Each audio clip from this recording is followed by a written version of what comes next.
Episode की शुरुआत में हम देखते हैं कि शीरीन दोनों बच्चों को रूम में ले जाती है और उन्हें कहती है कि तुम्हारा गिफ्ट ये रहा। और जैसे बच्चे उन्हें खोलते तो वो एक टी शर्ट होती है। वो कहती है कि जल्दी जल्दी ये टी शर्ट पहनो और अपने पापा को भी दिखाना।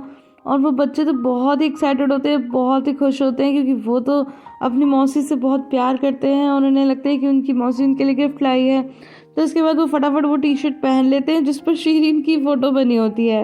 और उसके बाद में फिर वो कहती है कि चलो चलो अपने पापा को दिखाओ। तो उसके बाद बच्चे दोनों किचन में जाते हैं और फिर अपने पापा को दिखाते हैं। और उसके बाद में शीरीन कहती है कि अरे बच्चों अपने पापा को बैक साइड भी तो दिखाओ। तो इसके बाद बच्चे टर्न हो जाते हैं और टी शर्ट पे लिखा होता है कि मैं मेरी शीरीन मौसी से बहुत प्यार करती हूँ। फिर निशान कहती है कि पापा आपको कैसी लगी टी शर्ट। तो बेचारा सार्प क्या बोलता, कहते हैं कि हाँ बेटा बहुत अच्छी है। तो उसके बाद शीरीन बोलती है कि क्योंकि आपको इतनी अच्छी लगी है तो जीजा जी आप कहो तो मैं आपके लिए और अपनी बहन के लिए भी ऐसे टी शर्ट बना सकती हूँ। शीरीन भी फुल मजे ले रही गाइस। और भोले वाले बच्चे बेचारे कहते हैं कि हाँ हाँ हाँ मौसी बनाइए बनाइए बनाइए ना।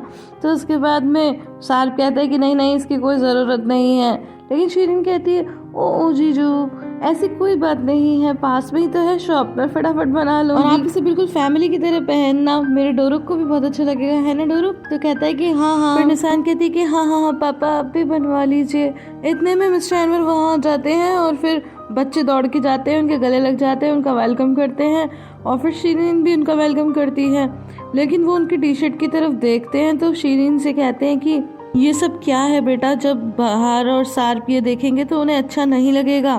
तो कहती है कि ठीक है मैं उन्हें कह देती हूँ कि मत पहनो। वो वहीं से जोर से बोलती है कि बच्चों कपड़े बदल लो, ये टी शर्ट उतार दो। तो इसके बाद में बच्चे कहते हैं कि नहीं नहीं हम तो यही पहनेंगे, हमें बहुत अच्छी लग रही है। तो कहती है देखा। और उसके बाद में जब मिस्टर एनवर अंदर आते हैं तो फिर सार्प उनका वेलकम करता है। इसके बाद बच्चे कहते हैं आप टोस्ट खाओगे, तो वो मना करते हैं नहीं नहीं मेरा तो पेट भरा हुआ है। फिर मिस्टर एनवर की नज़र भी उस बॉक्स पे पड़ती है और वो इसके बारे में पूछते हैं। तो फिर वो कहती है कि ये तो मेरी बहन के लिए आया है। फिर डोरुक कहता है कि मैं तो इसे ओपन करना चाहता था लेकिन ये लोग मुझे ओपन नहीं करने दे रहे हैं। तो मिस्टर एनवर बोलते हैं कोई बात नहीं बेटा, ये तो तुम्हारी मॉम का है और वैसे ही इतना बड़ा, चलो मैं इसको अंदर रूम में रख देता हूँ। और फिर वो उसे रूम में अंदर रखने चले जाते हैं। तो शीरीन कहती है कि मैं भी आती हूँ। और फिर वो अपने पापा के पास जाती है और कहती है कि क्या हुआ पापा आप जल्दी कैसे आ गए, क्या आपकी तबीयत खराब है बताइए ना। तो वो कहते हैं कि नहीं नहीं बेटा मेरी तबीयत ठीक है, ऐसा कुछ नहीं है, बस मैं थोड़ा सा थक गया हूँ। तो शीरीन कहती है हाँ मैंने कहा था ना आपके लिए ये सब नहीं है कॉफ़ी शॉप का ऑनर बनना। वो आरिफ के बारे में बताने वाले होते हैं लेकिन वो बीच में ही बात काट के कहती है कि पापा मैं जानती हूँ कि हमें साथ का बहुत सा कर्जा चुकाना है और कोई भी काम छोटा बड़ा नहीं होता, आप यही सब कहना चाहते हो ना। लेकिन देखो मॉम को ना एक्स्ट्रा पेडीज बनाने के लिए कहा है मिस्टर एमरे ने, अब हम पैसे दे सकते हैं। और इतना ही नहीं आपके सब कस्टमर वापस आ गए हैं आपको फिर से कपड़े सिलने के लिए। कहती क्या सच में। तो कहती कि हाँ बिल्कुल, फिर से आज ही अंकल माजिद आए थे और बता रहे थे कि वो जो लड़का कपड़े सिलता था वो चीटिंग करने लगा, ठीक से कपड़े नहीं सिलता था।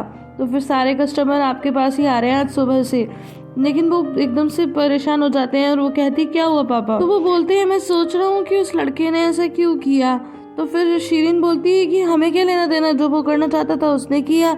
लेकिन मिस्टर एनवर कहते हैं कि मुझे इस लड़के के लिए बुरा लग रहा है। शीरीन बोलती है कि आपको अपनी ये जॉब छूटने का दुख हो रहा है। तो कहते हैं कि नहीं नहीं मुझे कोई दुख नहीं हो रहा, इनफैक्ट मैं तो आज बहुत ज़्यादा खुश हूँ क्योंकि आरिफ जेल से छूट चुका है। तो कहती है सच में, ये तो बहुत ही खुशी की बात है, चलिए फिर मैं सबको ही गुड न्यूज़ सुनाती हूँ। वो बाहर जाने लगती है, मिस्टर एनवर उसे रोकते हैं लेकिन वो एकदम से बोलती है कि मेरे पास आप लोगों के लिए एक अच्छी खबर है। तो साथ बोलता है कि क्या अच्छी खबर है। तो बोलती है कि आरिफ जेल से छूट गया है। तो फिर बच्चे कहते हैं कि हाँ हम तो आरिफ अंकल से पहले ही मिल लिए, वो तो हमें स्कूल में लेने आए थे। तो सार्प कहता है कि हाँ हमें पता है, कॉन्ग्रेचुलेशंस। तो फिर शीरीन बोलती है कि हाँ हमारी फैमिली आरिफ के काफ़ी नज़दीक है ना, तो चलिए मैं अपने रूम में ले जाती हूँ अपना टोस्ट, थैंक यू मेरे लिए इतना कुछ करने के लिए। और पूछता है कि नाना जी आपने जो हमें कलरफुल ऊन दिखाई थी वो कहाँ पर है। तो वो बोलते हैं कि रूम के अंदर है। इसके बाद दोनों बच्चे रूम के अंदर चले जाते हैं। तो मिस्टर एनवर सार्प से कहते हैं कि बेटा मुझे पता है कि जब मैंने आरिफ का नाम लिया तो तुम्हें अच्छा नहीं लगा, मैं समझता हूँ, लेकिन हमारा जो उससे रिलेशन है वो इतना कहते ही है कि बीच में सार्प उन्हें टोक देता है और कहता है कि नहीं नहीं मैं नाराज़ नहीं हूँ, बस मैं उस आदमी की बात नहीं करना चाहता तो फिर वो बोलते हैं ठीक है, तो तुम मिस्टर स्वाद से मिलने गए थे? तो वो कहते हैं कि हाँ मैं उन्हीं से मिलने गया था और अब चिंता की कोई बात नहीं है। तो मिस्टर एनवर बोलते हैं कि क्या तुम श्योर हो? तो वो कहते हैं कि बिल्कुल, और अपना पासपोर्ट निकाल के दिखाता है और कहता है कि उन्होंने मेरा पासपोर्ट लौटा दिया, तो फिर अब मैं अपना जीवन वहीं से शुरू कर सकता हूँ जहाँ से मैंने छोड़ा था। पर क्या गाइस, वो वाकई अपना जीवन वहाँ से शुरू कर सकता है? इसके बाद मिस्टर एनवर कहते हैं कि ये सब कैसे हुआ? तो सार्प कहता है कि पता नहीं, लेकिन जो इससे समाप्त हुआ था वो मिस्टर नजीर का बेटा था और उन्होंने इसे एक एक्सीडेंट की तरह दिखाया।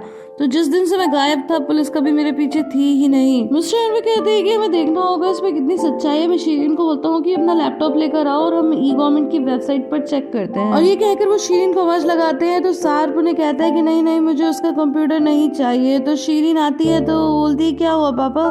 तो कहते हैं कि नहीं कुछ नहीं हुआ। तो कहती है मैंने सुना आपने मुझे आवाज लगाई, क्या कुछ हुआ है? नहीं बस हमें तुम्हारा लैपटॉप चाहिए था, लेकिन बाद में हमारा माइंड बदल गया। तो उसके बाद शीरीन चली जाती है, लेकिन थोड़ी देर बाद वो लैपटॉप के साथ वापस आती है और कहती है कि अगर कुछ ऐसा है जो मैं नहीं जान लूं, आप चाहते हो तो हिस्ट्री डिलीट कर देना, और लैपटॉप देके चली जाती है। इसके बाद वो लोग वेबसाइट चेक करते हैं, लेकिन सार्प कहता है कि हमें कुछ पासपोर्ट की जरूरत पड़ेगी, तो क्या आप पोस्ट ऑफिस जाकर ला सकते हो? तो कहते हैं कि इस समय तो पोस्ट ऑफिस बंद हो गया होगा, हमें कल तक का वेट करना होगा। फिर वो बोलते हैं कि क्या बाहर और बच्चों को तो कोई खतरा नहीं है? लेकिन सार्प बोलता है कि मुनीर के हिसाब से तो कोई खतरा नहीं है। अब नेक्स्ट सीन में हम देखते हैं कि ज़ेदा आरिफ की कॉफी शॉप पर आकर उसे गेट पर खड़े होकर मुस्कुराते हुए देखती है और फिर आवाज लगाती है आरिफ।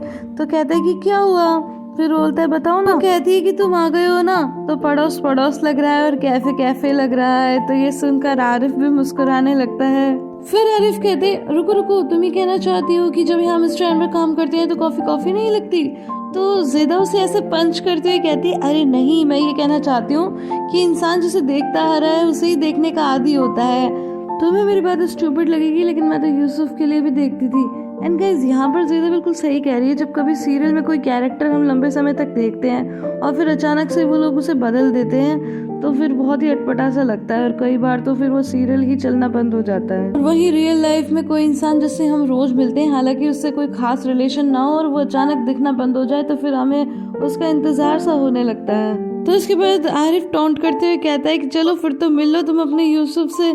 तो वो हंसते कहते अरे नहीं, ऐसा कोई बात नहीं है। और उसके बाद कहती है मैं तुम्हारे लिए डम्पलिंग लेकर आई हूँ, तुम्हें पसंद है ना? तो फिर तुम आज मेरे घर आ जाना, हम साथ में डिनर करेंगे और ढेर सारी बातें भी करेंगे। पर मैं दही लाना भूल गई थी, तो वो लेते आओगे? तो कहते ठीक है मैं ले आऊंगा। अब नेक्स्ट सीन में हम देखते हैं कि अभी भी गिडिल और एम्ब्रिक गाड़ी में जा रहे होते हैं और एम्ब्रिक कहता है अरे तुम सो रही हो? तो कहती है मैं सो नहीं रही, मैं सोच रही थी। तो बोलता है क्या सोच रही थी? कहती है ज़ेदा के बच्चे के बारे में। तो कहता है कि अगर तुमने अभी ये फालतू बातें की ना तो मैं तुम्हें गाड़ी से नीचे उतार दूंगा। तो कहती है अच्छा, तो सोचो ना कि पता नहीं वो बच्चा किसका होगा और उसके पिता को तो पता भी नहीं होगा। सोचो अगर वो तुम्हारा ही बच्चा हो और एक दिन तुम्हारे सामने आकर खड़ा हो जाए और कहे कि मैं तुम्हारा बेटा हूँ, तो कैसा लगेगा? और वो भी ज़ेदा से। तो उसके बाद एम्ब्रिक गाड़ी रोक देता है और कहता है कि उतरो गाड़ी से। तो कहती है मैं कहाँ जाऊंगी इस वक्त? तो कहता है कि मैंने तुम्हें पहले ही वार्न किया था ना, अब उतरो गाड़ी से। तो कहती है सॉरी मैं बिल्कुल चुप रहूंगी, बिल्कुल प्लीज मुझे ले चलो। अब नेक्स्ट सीन में हम देखते हैं कि बाहर मिसेस हतीजे के साथ घर आती है और जैसे ही घर आती है तो बच्चे खुशी से उसका वेलकम करते हैं। उसके बाद में वो लोग अपनी अपनी पेंटिंग दिखाते हैं। गाइस, उसमें उन्होंने कुछ नहीं बनाया होता, कीड़े मकोड़े मारे होते हैं, लेकिन कहते हैं कि हमने लव के बारे में बनाई है। और तभी बाहर की नजर उनकी टी शर्ट पे पड़ती है। तो कहते हैं कि बेटा तुम्हें ये किसने दी? तो कहती है कि हमारी मौसी ने हमें दी है। और उसके बाद अपने पीछे भी दिखाती है। तो डोरू कहता है देखो मम्मा इस पे क्या लिखा हुआ है? तो कहती है इस पे लिखा है कि मैं मेरी प्यारी मौसी से बहुत प्यार करती हूँ। उसके बाद बच्चे फिर से अपनी पेंटिंग के बारे में बात करने लगते हैं और कहते हैं कि हमने एब्स्ट्रैक्ट पेंटिंग बनाई है। फिर बाहर पूछती है कि बेटा तुमने ये एब्स्ट्रैक्ट पेंटिंग कहाँ से सीखी? स्कूल से सीखी? लेकिन निशान कहती है कि नहीं, हमें तो ये हमारी मौसी ने सिखाई है। तो मिसेस हदीजा कहती है कि बेटा ये एब्स्ट्रैक्ट पेंटिंग क्या होती है, हमें भी बताओ। तो फिर डोरू कहता है मैं बना के बताता हूँ। फिर से वो कीड़े मकोड़े मारने लगता है। तो निशान उसे रोकती है कि नहीं ऐसी नहीं होती। तो कहता है कि नहीं ऐसी होती है, मुझे पता है, मुझे सब पता है। तो उसके बाद बाहर एक बहुत ही प्यारी बात बोलती है कि डोरू कैसे कभी मत बोलो कि मुझे सब पता है, नहीं तो तुम कुछ नहीं सीख पाओगे। तो उसके बाद डोरू पूछता है कि क्यों?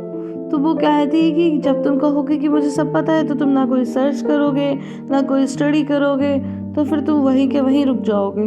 गाइस आई होप आपको ये वीडियो पसंद आई होगी। अगर पसंद आई है तो इसे लाइक शेयर एंड कमेंट करना बिल्कुल भी ना भूलें। फिर मिलती हूँ अगले वीडियो में, तब तक के लिए bye bye and take care.